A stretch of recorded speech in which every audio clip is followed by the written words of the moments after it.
Our faux beam is based on a framework made from a 2x6 and two 2x4s. The 2x4s are ripped down on a table saw to 3 inches in width. This dimension will vary depending on the pitch of the ceiling and the amount of reveal you want on the bottom of your beam. The length of the boards will depend on the room where they're being installed. We attach the 2x4s on either edge of the 2x6s using 3-inch long screws every 12 inches or so. This U-shape assembly will be attached to the ceiling at the peak of the vault. First, locate and mark the rafters on the ceiling so that you can measure them and transfer those measurements to the inside of the frame. This will allow you to start screws in the 2x6 before you lift it into position. Once you lift the frame into place, be sure it is centered on the ridge and level from side to side. Then you can attach it to the rafters with 4-inch long wood screws.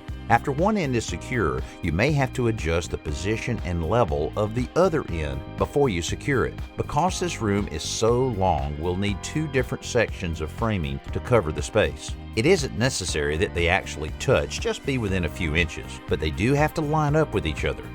The outer skin of the beam is made from 1x6 lumber.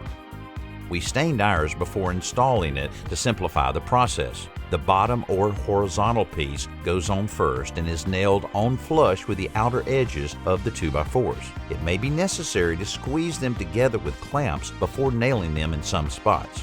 If you're using 2 pieces, the center end of each piece should be cut at a 45-degree angle to better hide the seams. Finally, the side pieces can be nailed in place. If the boards are being seamed, use 45-degree cuts again and offset the seams from the bottom seam. We are leaving about a 1/2 inch reveal between the bottom of the sides and the horizontal piece to allow for some variation in the ceiling and the lumber. Once the beam is in place, you can touch up the stain and coat it with a clear finish.